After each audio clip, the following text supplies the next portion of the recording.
มือนี่วันที่2 กันยายนครับพี่น้องที่บ้านน้องคุ้มดิน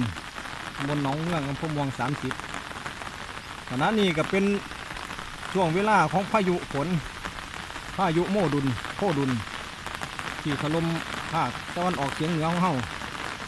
แต่ละจังหวัดก็ถูกน้ำท่วมไปตามๆกันแถบบ้านผมนี่ก็มาหลายเติบคือกันเพราะกาสิมีน้ำครับนี่คือกาน้อยกาวางเดือนกรกฎาเนี่ยเขาตาสีเอาปุ๋ยวานเขาตาสีขุนปุ๋ยพอดีมีพายุมานี่แหละพอดีได้ลบหนึ่งมาก็มาหลายโพดมาหลายมือแล้วตามช่วงที่มันเข่านะครับนี่ก็กำลังนำหน้าพายุบ่ดำกับบ่ได้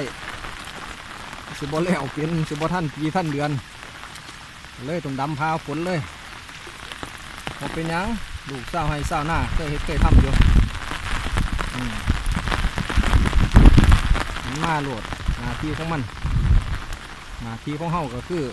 นำหน้าก็ดำไปกล้ากระลกไว้หลายมือแล้วครับนี่มีมือแล้วมั้งเป็นเหลืองแล้วน้ำเที่ยงเครื่องแข็งนะครับเปล่งออกตลอดเปล่งบ่ได้แม่บ้านกำลังดำมีล่มน้ำผมบังพวกใหม่ครับพายุโคดุลกำลังสิออกแล้วพายุอย่างเราพายุใหม่เขามาเมื่อนี้เขาเพาะให้หล้ำพะนะหางมันดอกนี่มาเขียดจังหวัดอุบลนี่แหละครับกล้าก็ดี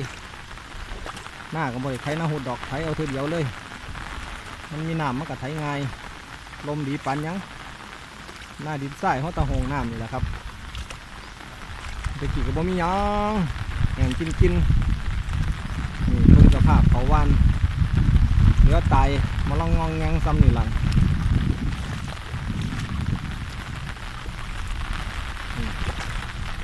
น้ำหน้าพาฝนพาพายุยันจะบอกที่หยมหยอกนี่วางเปียงน้ำเพื่อพอให้นั่นก็เปียงไว้ตลอดครับสิไหลออกไปฝุ่นละบานหมู่บ้านเมื่อก่อนนี่ตอนเขาในเปียงก็เต็มเบิดคำนี่แถวนี่เป็นสภาพเหลือเอาว่านปีนี่ต้นยาแรงบานกับมาฝนเพิ่มมาทันทีเลยดูละนี่ต้นยาสภาพ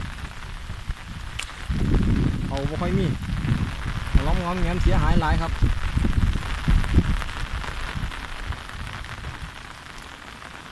สุดปีกับบ่ให้ปันนี่ครับปีนี้ให้อีหลี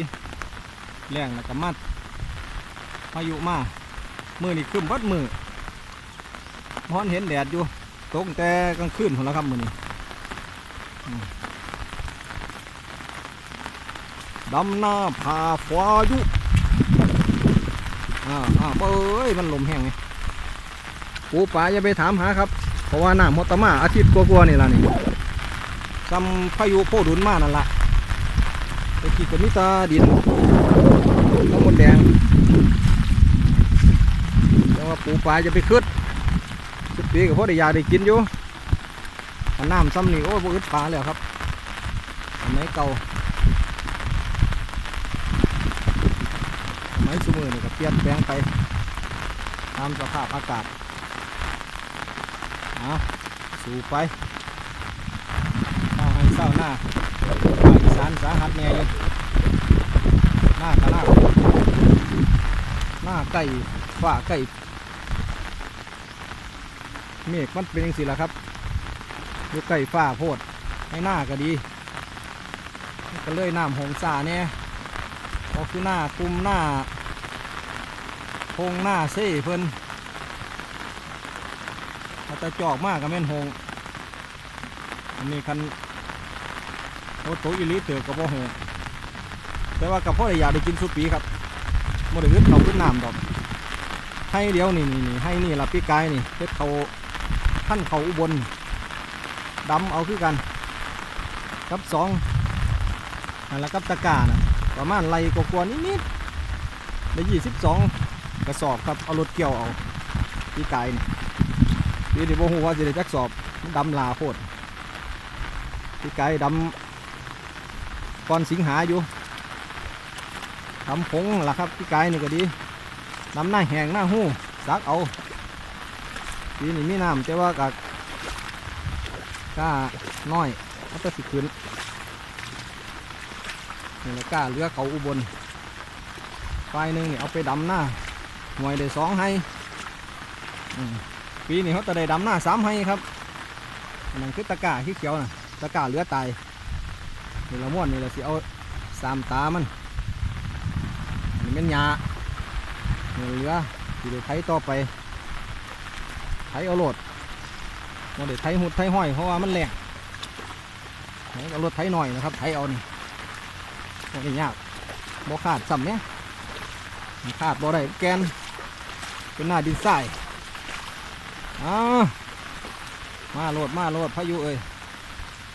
บริยานดอกหน้าโคกฟันนี่ปิ้งให้เกี้ยงกระเกี้ยงแอดแซดโลดแล้วนี่น้ำโมท่วมครับบ้านเมืองเพิ่นท่วมแถวนี้ก็บ่มีท่วมท่วมแถวนี้ท่วมเบิดประเทศไทยมาจักแล้วนี่ต้นฮงต้นยังกระลมไปดินมันอ่อนโตเพราะน้ำมันหึ่มน้ำหงลมนั่นเล่นลาดแหละต้นก็สิลมย่ำได้ปุ๊ดูได้น้ำหงให้นั่นดำพงไว้ครับแต่เดือนกรกฎาคมต้นเดือนครับมันที่2 ที่ 3เลยเดือนนึงแล้ว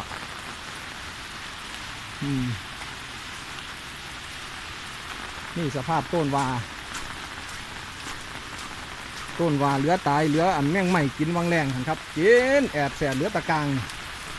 ต้นวาผมเอาปลูกไว้นี่ได้พันธุ์มาจากวังเวียงนี่นี่ประเทศลาวครับนี่วาส้มผู้ใหญ่นี่อยู่2 ต้นปลูก3 ปีแล้วได้ซ้ำนี่แหละกินไม่ค่อยดีนี่ใส่ฝุ่นหลายฝุ่นกับพวกจักแต่ว่าขันมีใบมีอย่างมากอะแมงใหม่มันกินเบิดยำแรงมันอึดมันอยากไรเอาสู่แมงใหม่ก็ได้คลิปนี้เอาเท่านี้ก่อนเดี๋ยวเบิ้งพายุที่ซื้อพายุท่วมบ้านอื่นเมืองทานเพิ่นแล้วนี่บ่ท่วมแต่ว่าจืดซื้อ